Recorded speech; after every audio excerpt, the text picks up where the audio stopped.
Let's see. Okay, it says we are live. We can give it a second to see if anyone or anything rolls in, if I get notified that it's live, but I think we should be okay. Oh, yes. Okay. So, hi everyone. We are live with Miss Elsie Silver. I am so excited to have her for the hour. This is incredible. We have much to discuss. I feel like you've been Yes. so busy. So you've been doing a lot of lives too, a lot of talking, a lot of interviews. So again, thank you for making the time for me. Of course. Thanks for having me. So much. I don't even know where we start. I have questions that I got from my Instagram, all around Facebook. I guess we should start, with my background with Elsie and her books. I couldn't bring my full stack of your books because I have You're not strong enough. too many of them because I own every edition of Chestnut Springs. I own the special editions.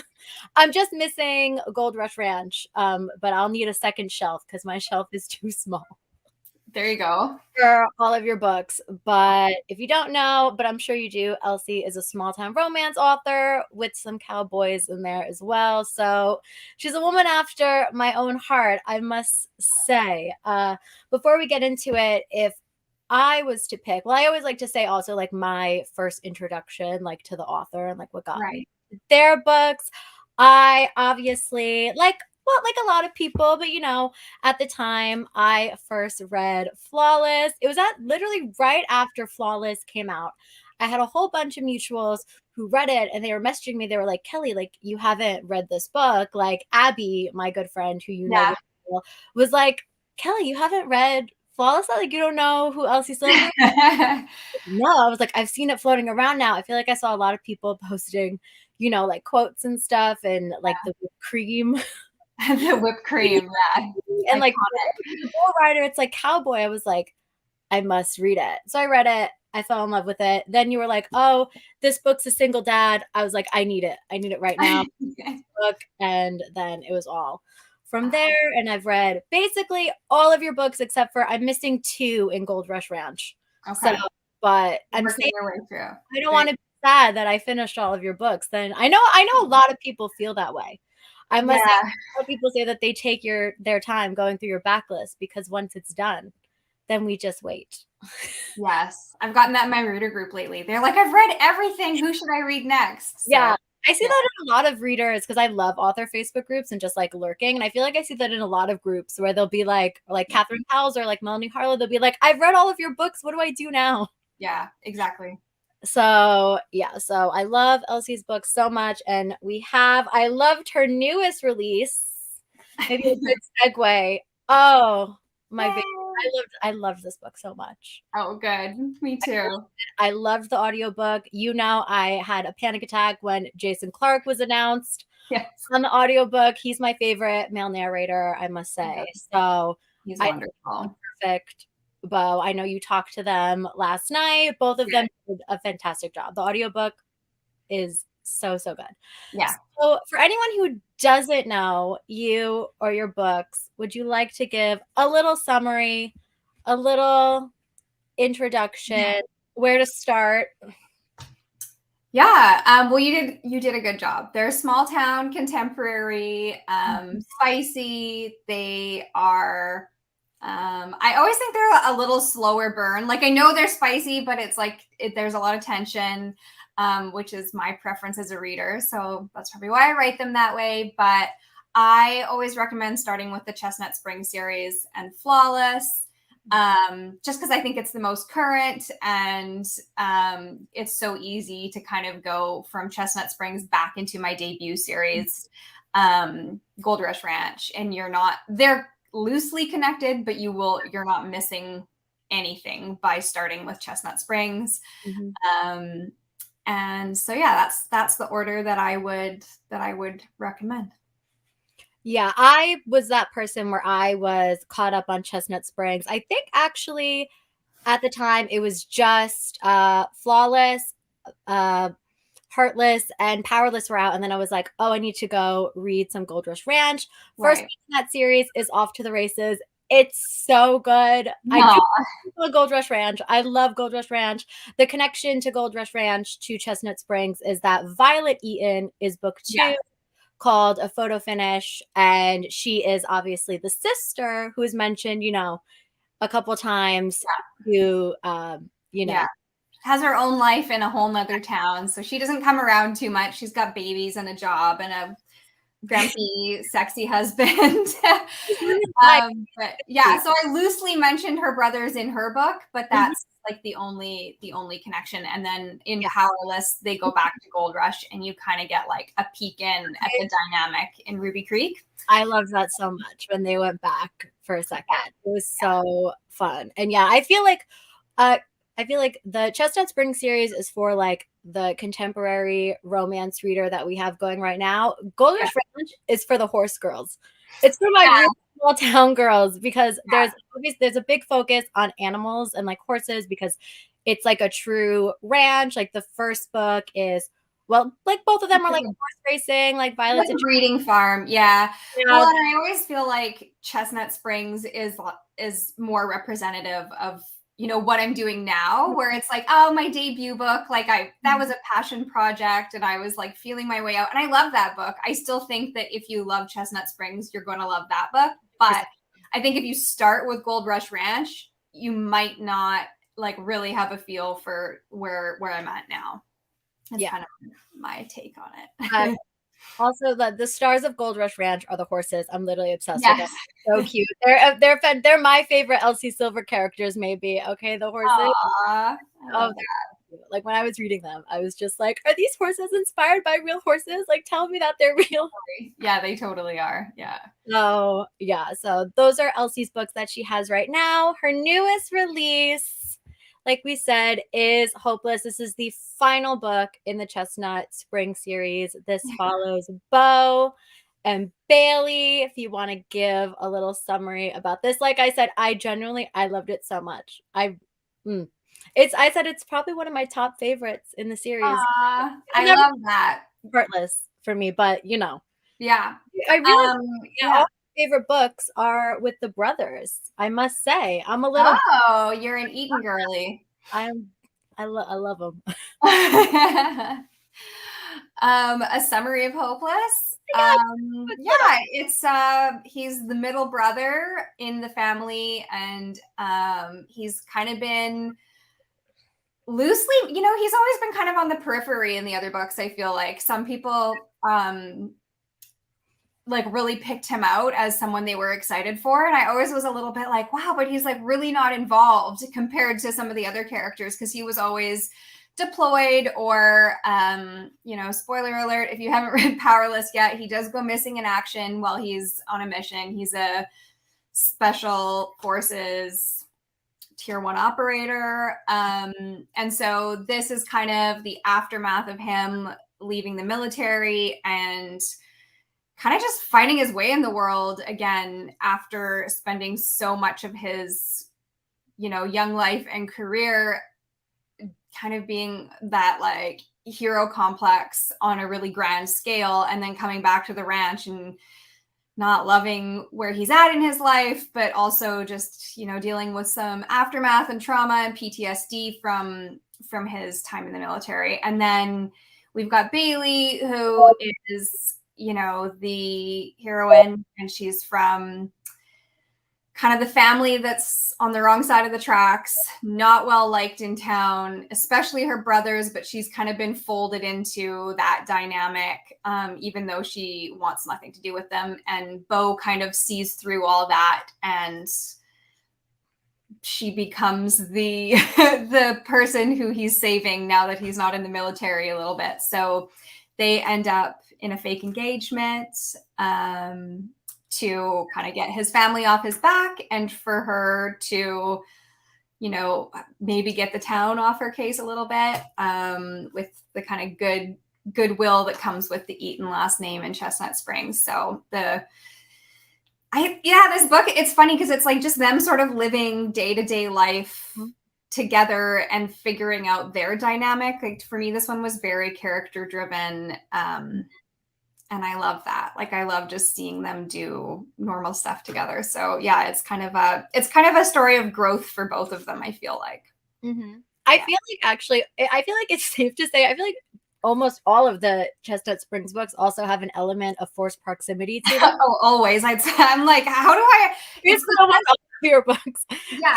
The reason why I love your books is you do my favorite thing where I tell like every author this who I talk to, I don't like my characters to be apart from each other. Like I literally want them with each other 24/7. So even if they're doing like mundane things, they're just like going to a fair, or like just hanging around doing anything, I'm just happy as long as they're hanging out together and getting to meet like for me as a reader, I'm always like, why is the other person not in this chapter? Like I don't care about this. I just want those. Even if there's like little skips in the timeline, like it's like, oh, okay, they went to work. I don't need to see them go to work and interact with coworkers. I just want her to come home and interact with him. So that is, I always end up writing forced or close proximity because I feel like I have to give them some reason that they don't hang out with too many other people.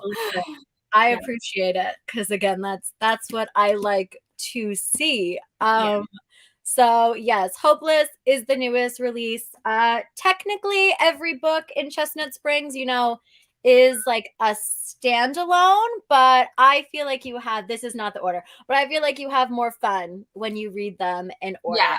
Also, FYI, if anyone's wondering, but I'm sure most people know, these editions that I'm holding right here, except for not Powerless yet, but it will be in store soon. These are the Bloom edition.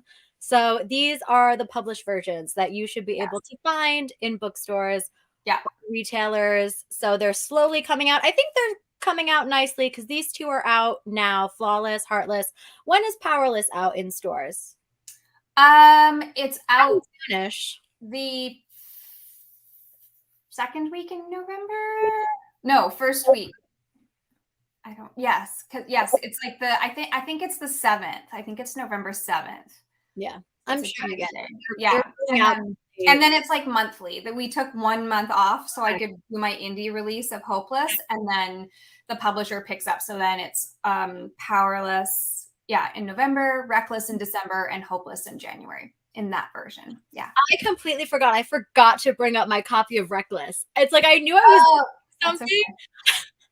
I Reckless. I forgot Theo in Winter. What is she? I love Winter so much. She's I understand her. I love her so much. But anyways, I forgot them. But so yes, because I guess we'll segue into some questions that I got on my end. I did get some questions about like the covers and everything, and just this is basically when you see these versions, I would get them while you can, because the people versions are phasing out of all of Elsie's books. I mean, not to talk for you, but she does have posts on her Instagram that have dates. Yeah. If you do. So that's the only one that's still in print right now. All the other 4 are out of print. So that one I think is only, you can, like, I pull it down on the back end, and then whatever Amazon has left, they continue to sell off. So sometimes it's like gone that day, and then other times it's, weeks. So you have until the beginning of December. Yes, I was going to say, I believe Hopeless, the covers, it's December. So it's 2 different versions. Again, I mean, I'm an expert at this point. This one, the special edition, like mirror cover on Amazon. This is the people cover. I had a panic attack for 1 second because I forgot to pre-order Hope. I forget to pre-order everything. So I forgot to pre-order, and Amazon was like, oh, temporarily out of stock. And I was like, oh, they didn't print enough, I think, in their first run. Like it literally was back in stock the next day. So don't worry. But I did get some questions about the covers and if the people covers would ever be available again. I don't know if you have them to bring to like signings or anything. Some people do, but if there's any chance for them again, but who knows? No, well, I can't legally. Like I've sold the rights, so I'm not allowed to sell them on any retailers. So they're gone. They are gone. Yeah. I know. I know it's hard. And I feel bad because I specifically wanted it to be like my publisher agreed that we would finish them out in indie covers so that the people who started could finish the series out. But now there's people finding the series and they're like, well, I want those covers. And I'm like, well, listen, I have to hunt down stuff all the time. I'm a special edition out of print like fanatic, so I understand the hunt. Yeah. It can be hard, people, but don't give up. You if you put your mind to it, you can. Somebody tagged me in one that they found it at like a Value Village or something. Yes, because I think it was Heartless at a Value Village. If you go into your stores, there's a chance you could find them like in any sort of bookstore, because I was in a Barnes and Noble one time and they had an out of print, like the first Ice Planet Barbarian book. Oh, those have been out of print for a while because she's traditionally publishing Ruby Dickinson series, and those old covers have been very hard to find. And I found one in a Barnes and Noble like literally a couple months ago, and again, that's been out of print for a while. So you never know. What can happen. So I did get some questions about that. I also got a question about any more, I guess, like chances for special edition books. Someone was like they loved, and I mean, I love it too. Do I have it here? Oh, I have it behind me. The Hello Lovely Flawless. Oh, yeah. Chance to complete that series. I did actually get a couple questions about any special editions coming. I know obviously you wouldn't really say, but I have that box was a one-off, so no plans to complete that. I think that for my signings next year, I will do I have a designer that's working on some special editions for those. That they'll just be same thing, like one-offs. I still have to get my pre-order forms up, but just with how like crazy the signings have gotten and how many pre-orders I have, I'm just going to probably stick to like one special book. I've got some cool art that I'm getting done right now, so it'll be maybe like a foiled copy or something like that. So that's all for those ones. And then at some point, Dark and Quirky will finish off their series. Like they did Heartless with a woman cover. And so at that time I had signed on to do the entire series. There's just so many copies of these books that we've kind of stepped back from doing all of them. But Dark and Quirky will be finishing the woman covers. And those ones are really pretty too. I have it somewhere. That's downstairs, but I love that edition so much. I like freaked out. Yeah, when I first saw that cover, I like messaged you. I was like, the card covers are like they're stunning. Yeah, they're really good. That is fantastic news. I'm very excited. I love Dark and Quirky. Me too. It's my favorite book box. And today their editions they're very stunning. So I know the other people covers are going to be gorgeous at those editions. And now I'm also very excited they'll be seeing you at Book Bonanza because yay! My first Book Bonanza. You're gonna have fun. I'm ready. I'm ready for the mayhem. The internet when they announced that you were going. Oh, really? Oh my gosh. I was so excited. I feel like everyone was like, oh my God. I almost went last year, but I was already signed up for London. And it was like the weekend before I was leaving. And I was like, I don't think I can do 2 in a row like that. It's just too much. I had a sneaking suspicion. I really thought you were going to show up to Book Bonanza. I was like, I feel like she could be added last minute. They did ask, but it didn't fit. Yeah. All right. Let's see. Oh, someone asked a really cute question, which, it's funny. I feel like I've seen someone ask you this question before. I don't know if you've ever answered. Someone says, do you ever have any plans to write a holiday book or a novella? I actually have, I don't know. I think I'm allowed to say this. I don't know.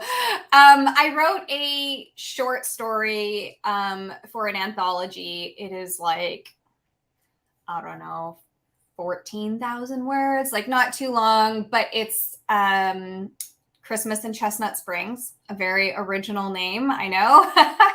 And I just did one Christmas chapter from each of the men's POV. So that will be included in an anthology. I think it's coming out like around Thanksgiving. So I'll announce that one.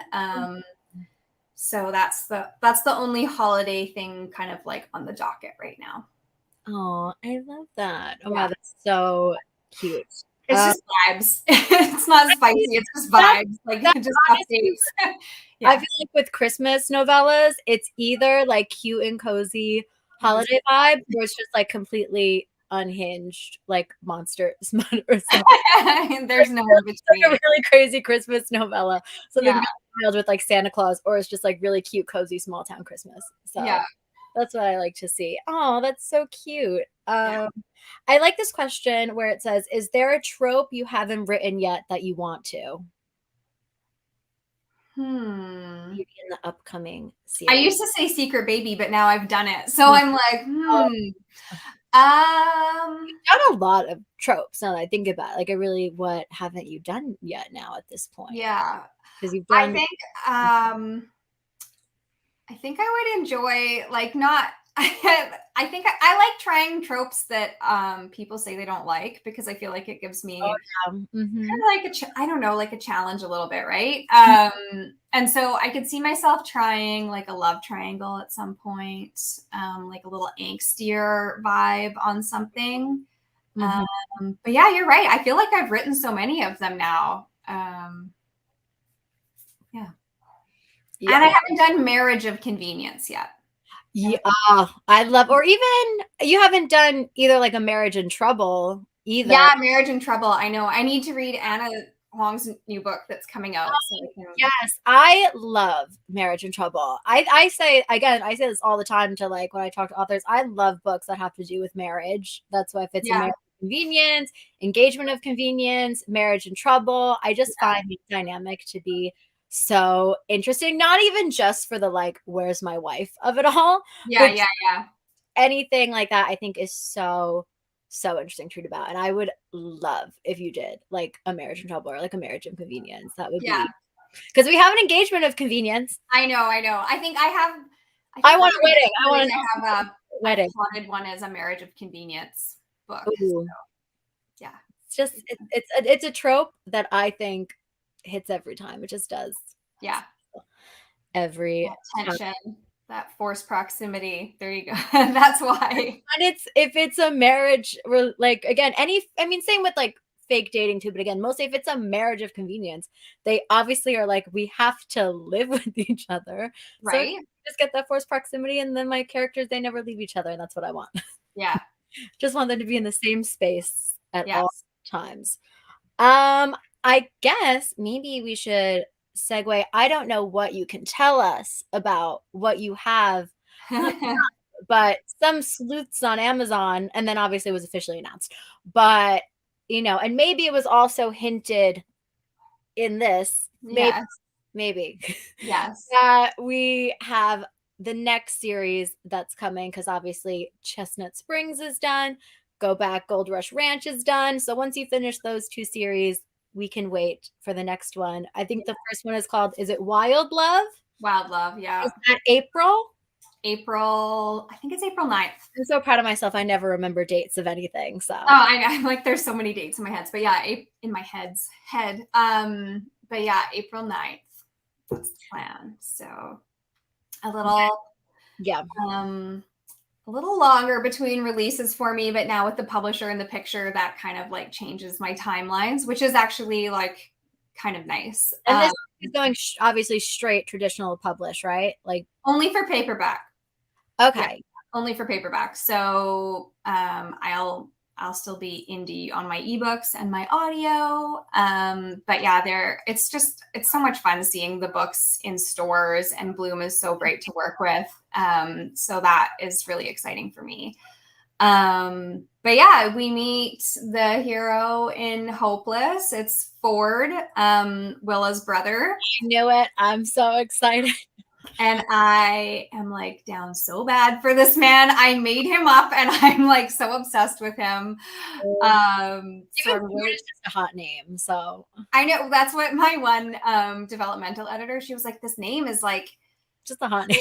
She was like, it's so moanable. Like, she was like, I never thought that like saying a car brand out loud would be hot. And I was like, yeah, well, Listen. yeah. So So so he's our hero. We kind of meet him in Hopeless. He owns a bar in the city, but in this he has kind of, moved back to the town where he spent summers as a child. Like his family has a summer home there. It's like a lake town in the mountains. It's set in Canada, kind of between Chestnut Springs and Ruby Creek, like right in the Columbia Mountains. It's very like rugged and wild kind of vibes. So it's not quite the same ranch vibes, but there's still that small town. There is a farm. And kind of found family. And I haven't revealed the blurb yet, or the cover. That's coming next month. Oh, I can't wait to see the cover. Yeah, super pretty. I'm excited. I'm excited now. Hopefully, are you going to go? I want a full mountain man in this series. A full mountain man? Yeah. Do it. I want full mountain man vibes. Okay. That's for Kelly. An underrated type of man. Like we have, everyone loves their cowboys. I was saying, I feel like we need to then, because everyone is doing a cowboy romance, which again is great because that's what I like to see, because that's my comfort genre. But I said I also want us to bring back farmers and mountain. That's what I want to see. Yeah. And you could do it if there's one person who's well, that's not, everybody's always like, but you write cowboys, and I'm like, but I write a lot of different things. I feel like I've had a couple, but then I've got like athletes, and I've got like I was gonna say, and I've got like the recluse from the other side of the mountain in A False Start, and so that's what I love about small town is I feel like I can write any character. Almost any character anyways. Yeah. Well, I'll be waiting for my mountain man book. I want a full big scary mountain man in Okay, I'm on it. Mountain man. Right? I know you can do it. I can totally do it. I think it'll be fantastic. All right. So then now, if anyone has any questions that you want to drop in the live chat, I see a whole bunch of questions over here. Let me see. I can pull it up. So how do you come up with different ideas for different scenes? Do you have like a writing process? Like, do you map everything out, or does it just kind of come to you? Yeah, I'm not a huge plotter. I do plot my characters really in depth. Like I do like a really in-depth character profile with like their wounds, their goals, their Enneagram. I'll take like tests. Like I really feel like when I go into the book, I know my characters really well. Yeah. Which is why it's like funny sometimes because I'll get like an email or a comment and they're like, I wish that like they had done this. And I'm like, oh, they would never do that. Like as a person, they would never like, I feel like I know them. Like I feel like I'm their shrink or something, So I go into my books with that, like just knowing those characters so well. And then kind of like some more specific scenes, that usually just pop up in my head. And I have like a notes section on my phone. And sometimes my husband will be talking to me and then I'm just like, I'm like, stop. Like, and then I just pull my phone up and I'm like, putting something down and he's like, what are you doing? He doesn't ask anymore what I'm doing because he knows it's just like something popped into my head. And I've made the mistake of being like, oh, I'll remember this and write it down later. And I never do. So now I'm just really neurotic about writing it down as soon as it comes up, and then I'll print that out and I'll kind of put like an order to those scenes. So I don't really like, some people plot out every chapter and I don't know. I like to kind of just see where it takes me because things change a lot often for me. So yeah, it's been so fun again with like these interviews for me personally to like learn about different authors' processes, because I actually just had Lila Sage on and she told me that she loves you. I love Lila. She's so sweet. We both love you so much. She's literally the sweetest and I'm obsessed with her. So she was like, I go like full like serial killer board where like I just like map put things.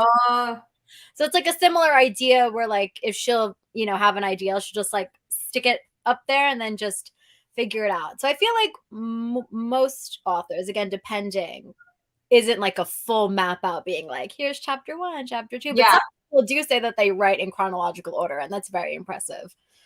Yeah, and I like write straight through. I don't usually jump around, but I just don't always know What is oh, okay, I know they're going to go here, here, but I don't know what they're going to say to each other. I just kind of like get in this like headspace, and I don't know.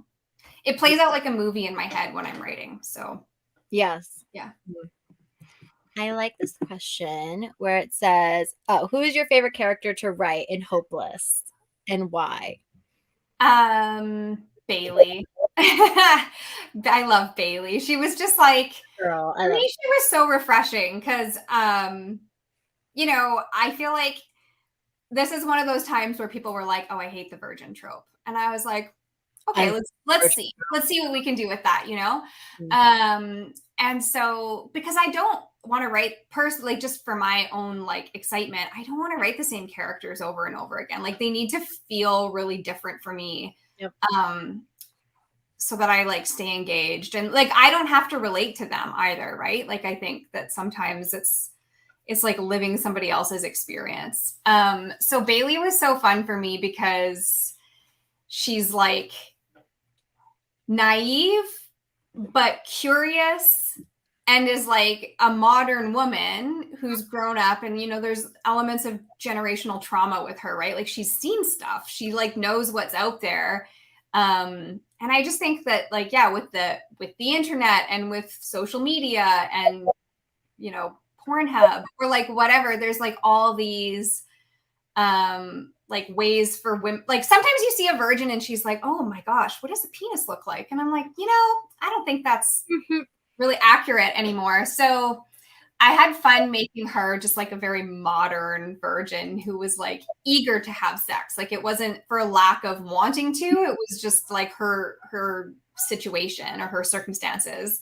And then she felt safe with Bo, so she could ask all these, like that was for me, it was like nobody else would really talk to her, and she didn't feel safe enough kind of exploring those questions with anybody else. And so then she would have these moments of being like, well, he's nice to me and he doesn't judge me, so I'll just ask this question that's been like burning a hole in my brain. And he's always like, his reactions, like those moments were so fun for me.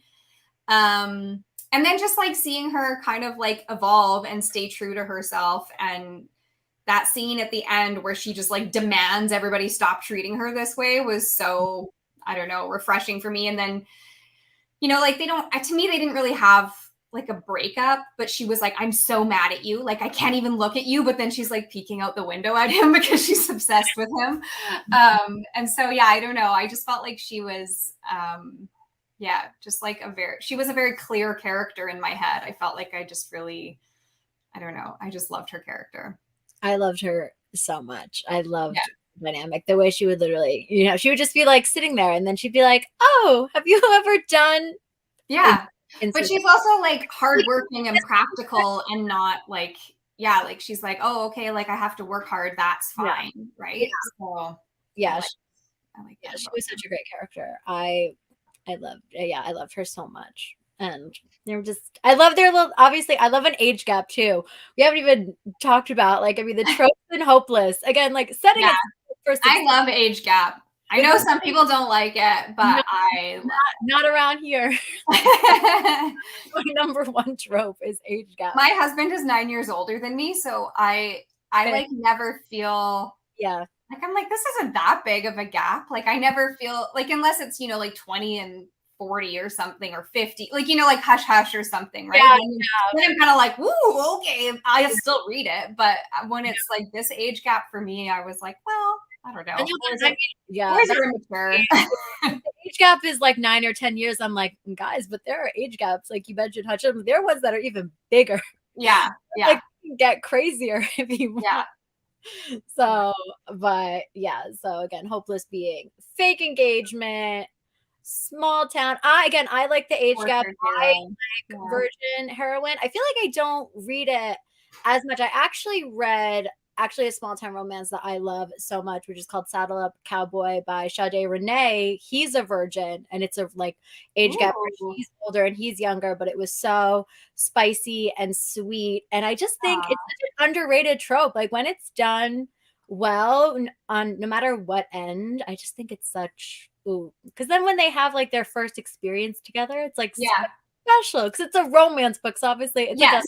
sweet romance book. It's not like a Yeah, dark yeah. romance book where it's like, so it's it's romantic. So I like that trope, and I think Yeah. justice for the virgin trope. It's very good. But I like that the last two releases you said, let me give you Secret Baby and then let me give you Virgin. She said I gotta keep it interesting, right? Yeah. she said people talk smack about these tropes, and then I said, hold on. I feel like with Reckless, I was so nervous though, because I was like, oh my gosh, what if everybody hates that? Like, I really got in my head about, but the story made so much sense to me. Like, I was like, no, this trope works so well for this story. Like, I can't ignore my gut. And then it was good, and lots of people like it. Like for the few people who are really vocal about hating it and never wanting to read it, there's just like slews of them who love it. No, I think Reckless is like honestly like the sleeper hit of the series. I know so many people their favorite is Reckless. Like when I tell, or like it's very high up there. Like when I talk about like my order for this year's whatever, everyone they love Reckless. I mean, I love Reckless also because like I love Theo in Winter, and I love babies, I love kids and books as well. Yeah. People really they love Reckless. So I you love really that did a great job. Again, you're proof that if there's a trope people they don't like. That's my signature now. Exactly. I don't want to pull up this question because I feel like it has to be the number one question that you get asked, where someone said, will there ever be a novella about Harvey's romance with Sloane's mom? The questions and comments that you get about Harvey, I feel like I see them daily, like just in your Facebook group. I do get asked about him daily, multiple times a day.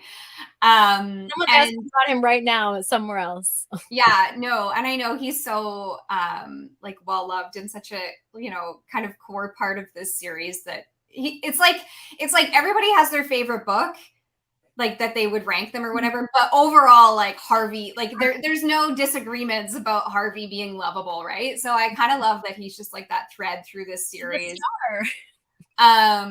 But I don't have any I have, so in those Bloom editions that you have, there is a bonus chapter at the end of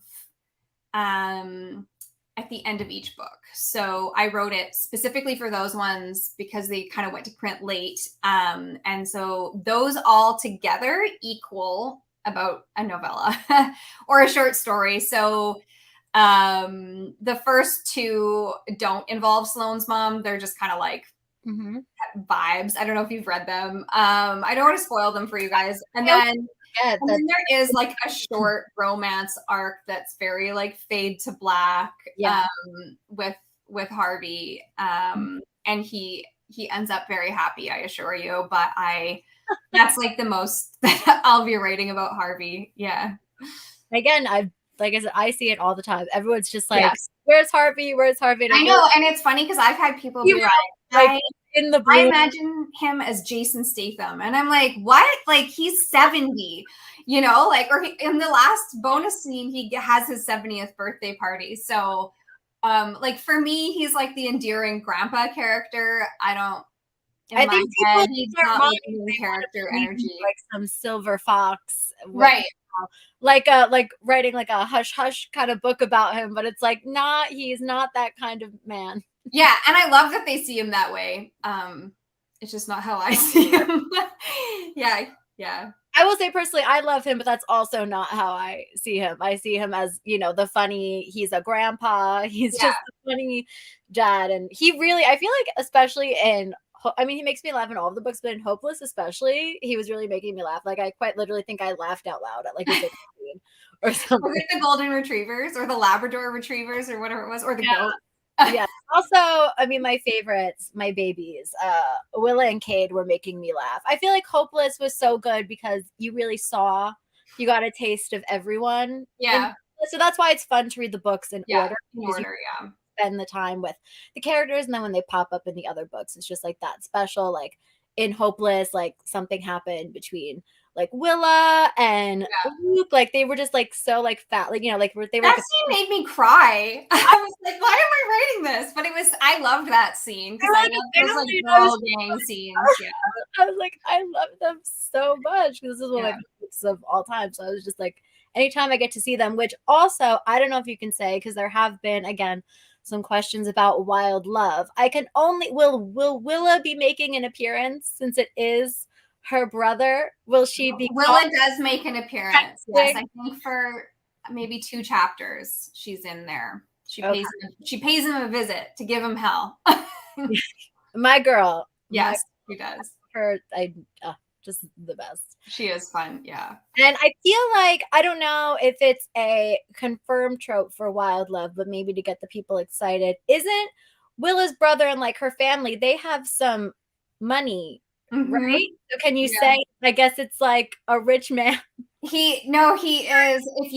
So in the US ebook version, I think I'm going to send it out or maybe post it in my reader group soon. The first chapter of Wild Love, because it's been through a couple rounds of editing now. But he is a billionaire hero, but he is a begrudging billionaire. Like he is an artist. He loves music. He doesn't really want the fame that comes with that. And so he's kind of grumpy about it. And he gets named the world's hottest billionaire by Forbes. And everybody is like, oh, like they kind of like, rib him about it. And he's like, just not having it because he's very dry. And he is grumpy, but he's more just like dry and sarcastic and like just the banter in this book is my editor at Bloom was like, this banter is next level. Like I don't know. I had so much fun writing them. So yeah, he is my first like true billionaire hero. Yeah. I was going to say, if you like rich men, anyone watching or anyone who's going to be watching, you can read A False Start. No, yes. Which one? He's rich in which The one? Front Runner. I was gonna say one of the Ghost Ranch series has a man in it as well. And again, if you haven't read that yet, again, go back. But it's not like boardroom billionaire kind of vibes. They're just like, every now and then it's just nice to write somebody who can do like just outrageous shit. Go. Yeah. So again, for anyone asking about Wild Love, as Elsie just said, first chapter, go to the Facebook group, will be available soon as a little sneak peek. It's in you said the ebook, right? It's the North American ebook. Yeah, I didn't have it written in time for my UK girlies because my publisher takes the manuscript so much earlier to go to print. But so I didn't get to add it, but I will make sure that they get it for sure. Yeah. Great. So Wild Love, we know, out in April. Willa's brother, he's a billionaire. Yeah, I know. I saw somebody was like, can you tell 1 or 2 tropes? Okay, yeah. I'll tell you guys 2 more tropes because this one is like pretty trope heavy. It's brother's best friend. Fantastic. And single dad. In kind of a like unique. R.I.P. me. I literally died. I dropped. You died. I know. I sent out in my newsletter a little while ago, like which trope do you like better, like brother's best friend or single dad? And overwhelmingly, people emailed me back and they were like, "Why not both?" And I was like, "Yeah, why not both?" So smart. Yeah. So. Oh no, Katie, he's hiding. He's gonna be like, "What if I have a new face?" He's like, you'll have Ford in one hand and Kate in the other. Oh no. Yeah. This is the best news. Not another Elsie Silver single dad. Yeah. We didn't hear it here first, but look at that. I love single dads. I love single dads. Yeah. Oh God. Oh no. I'm gonna be a menace when this book comes out. Everyone. Menace. I love it. Not another Elsie's single dad living in the mountains. Brother's best friend. He's a billionaire. fantastic. Yeah, it's a good one. Great. Great. I wasn't excited for the book. Oh, that is so that's very exciting. I was a little speechless by that because I really didn't I didn't see that coming.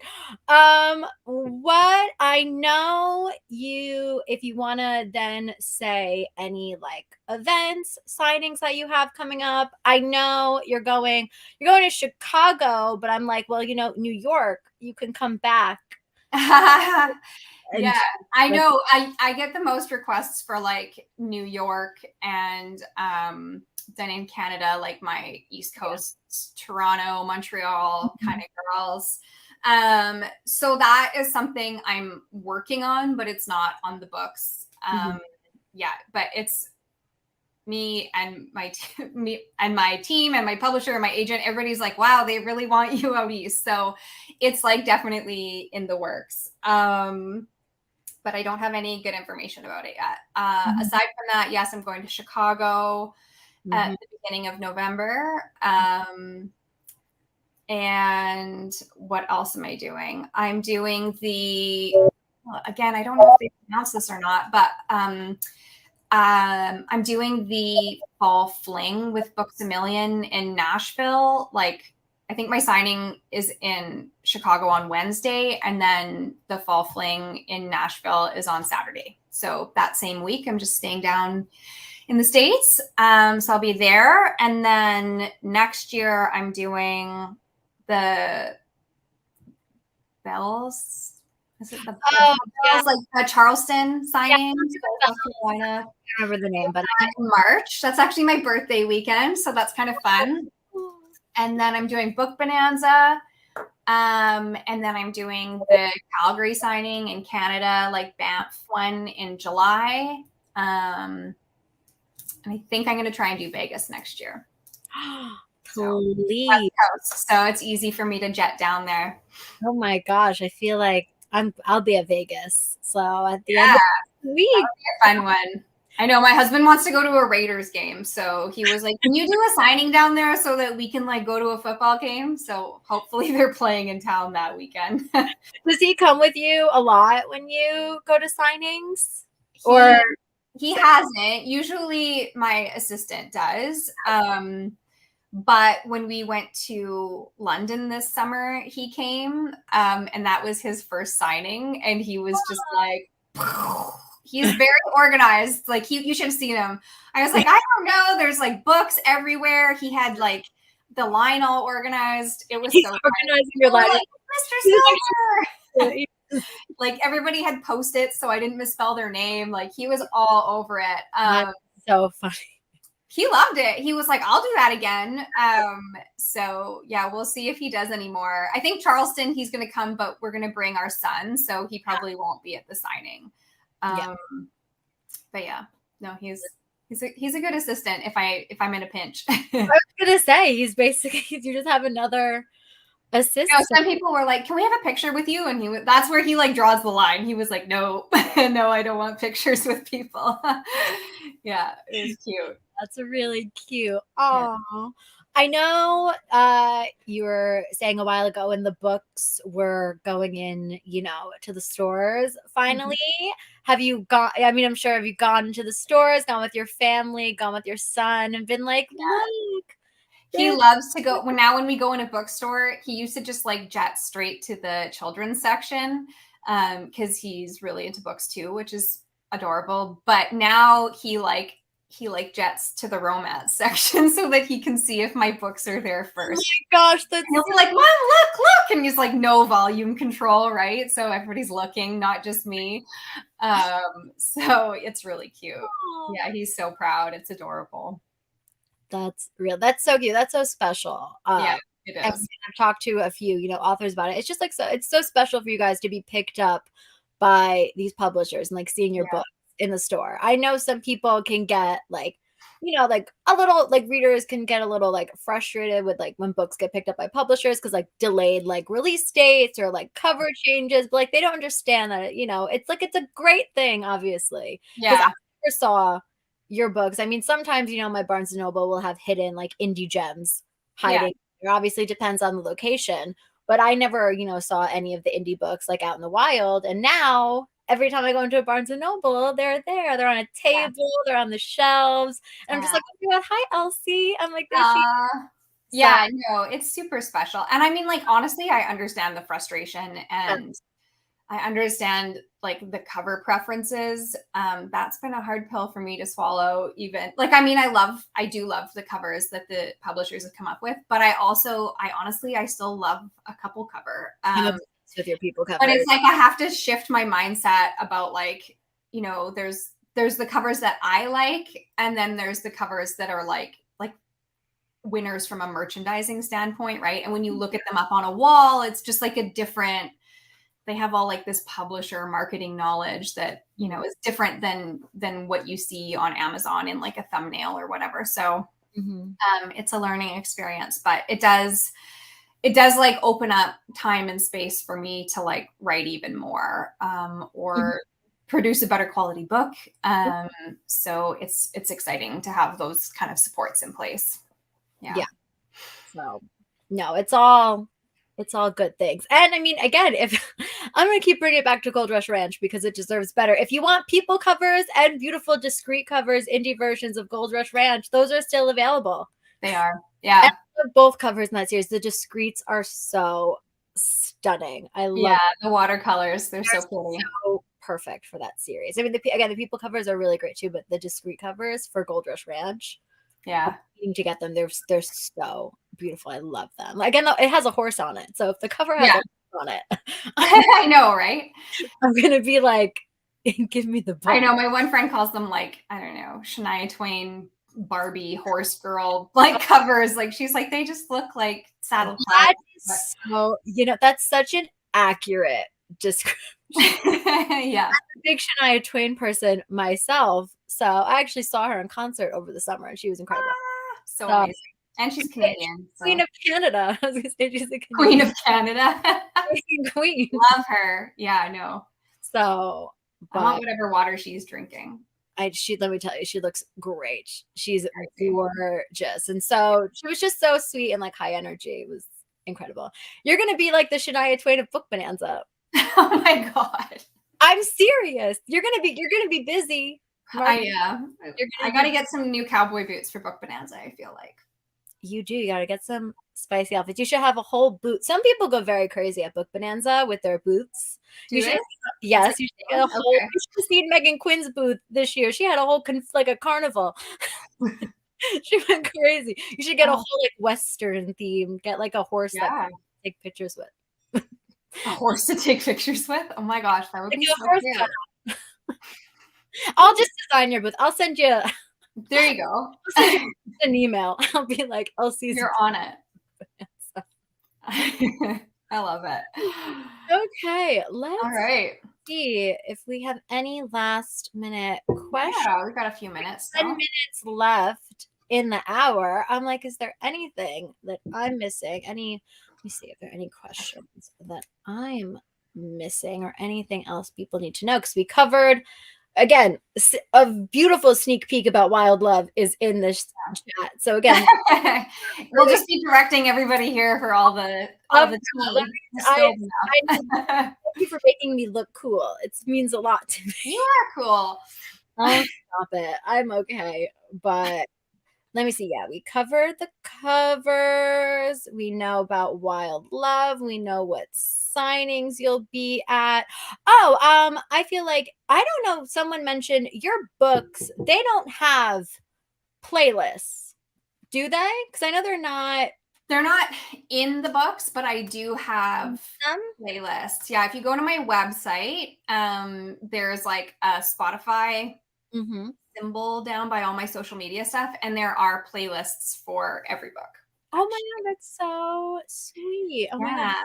So I know next series I'm going to put them right into the books, because I do make them as I go, and then I have to go through and organize them, because for some reason I'm like, no, they have to make sense. Like I'm creating a score for a movie or something, I'm like, I can't just have them in any order. Yeah, I mean, no, Sophie Lark, like in her books, she has not only the playlist, but then the song will pop up, like where I guess it's in the book. That's so cool. Yes. And also Pam Godwin in her cowboy series, Right. there was a lot of mentions of songs in that as well.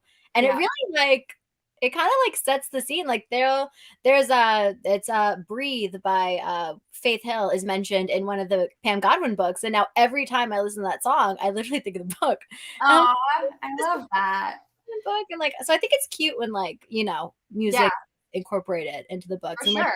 I'll listen to some playlists from, these books. I'm like, they're great. Yeah. They're good playlists. So I didn't know that you had playlists. So anyone who asks about Listen to them. playlists, Yeah. uh, they'll be there. You I can guess listen I to don't know. I feel like it's obviously asking you to pick a favorite child, but them. do you have a favorite book in the series? Do you have one that you're a soft spot for? Like even if it's like Flawless because it's like the first one, Yeah, or whichever one is your fave? I'm trying to. There we go. it's probably Flawless, but I often feel like Flawless and Reckless are my two favorites. Just from like I think Flawless because like that book, I don't know. I just wrote it because I wanted to. There was no pressure. It was such a fun writing experience. I got to start a whole fresh series. I love those. I love Rhett. Like I love kind of like a funny but like dickish hero, like if that's a thing, like not always like full on grumpy because I don't think that I would enjoy that as like a partner in real life. Mhm. So I like Rhett's demeanor a lot, and I also have a thing for men with long hair, so that was just like all packed into like a personal preference. Cover of Flawless. I'm like Yeah. all of the people covers. And another thing I tell people all the time, I love a good people cover, especially I feel like Yeah. you small town romance people do Yes. that so well because I feel like the models are exactly what the character should be. So that's what I picture. I don't picture Same. celebrities. I can't make Yeah. up. I need And like a good model cover because that's what I use. And I got all those photos like before I read or before I wrote the books, so I kind of knew like that's why I can put the scene in where they're like wearing the thing and like in that It's too spot. good. It's cute. Like when I Yeah, read Flawless for the first time, then it's like, the cover like matches what's inside the book. I was like, this is incredible. yeah. So And then that's I say reckless just because like I kind of touched on it before, is I feel like people were really mad, some people, that Winter was not going to end up with Bo. oh really? And yeah, that was like a big theory with people. So they were like, "What are you doing?" And I was like, "That was never plotted for me." But so I Yeah. feel like people were kind of like having like a lot of people still didn't like Winter, and then a lot of people were like, "I don't really know or care about Theo," and then they were like, "I don't like pregnancy trope," and so I was like, I told myself that I was just going to love that book enough for like that it wouldn't matter if everybody else hated it because I would love it so much. And so I feel like I just sort of like drummed that into myself. And I'm really attached to that book. Yeah. It's great. And also, I feel like this is a funny, I guess, last question to end on because someone did ask and I forgot to say. Someone was like, "Oh, like what is it like writing spicy scenes and maybe being like, like your family could read it, people that like is that hard for you?" Because especially, Reckless. And I said this, I told you this, I told the public this. They're freaks in that book. So Winter wants to just be treated like a little like a We don't even what I um I was loving it. I was like, this yeah. is too good. Yeah. I just have kind of like learned to deal with it, and with people reading it, like my mom reads them. We don't talk about the spice really. My aunt reads them, same thing. They're just like, "Oh, your writing is so good, like we loved this or that," but like the sex scenes never come up.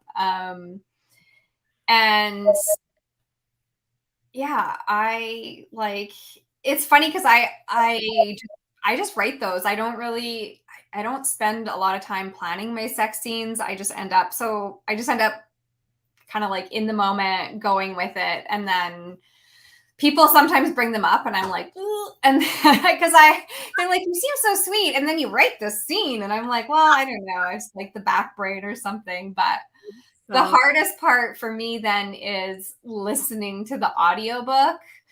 Because I know what's coming, right? I'm like, oh, he's about to say this, and I have to like pause it and like do a lap of my house to just like get through it. Because I do like listening to them, but I usually do it with like bright red cheeks. So no, yeah, they're so good on audio. Like when I listened to the Flawless audiobook for the first time, I was just like, oh, this yeah, bar, everything, like the cowboy hat rule. Because I'm such a Flawless girly. I'll always be yeah. Flawless girly. I am Same, literally I think. Yeah. Flawless and Heartless are like my two babies. I just rent free in my mind all day. I love that. Them so much. So yeah, they're sensational audiobooks, and I'm happy that the Hopeless audiobook was getting a lot of praise too. Because again, Yeah, it's so well. they did such a good job. They did Yeah, such a good job. And like yeah. the Jason Clark of it all, if you're again on this live and or watching this later and you haven't listened to an audiobook narrated by Jason Clark, do yourself a favor. Down Yeah. one. Make it Hopeless or just pick any that just Great you'll have voice. a great time because he's so good. My Someone favorite. commented on the live from last night because Yeah, I went live with him yeah. and they were like, I can't even listen to this man give an interview without blushing. I was like, yeah, he has a really amazing. Even my mom texted me. She's like, that man has a lovely voice. And I was like, yeah, you want the audiobook, mom?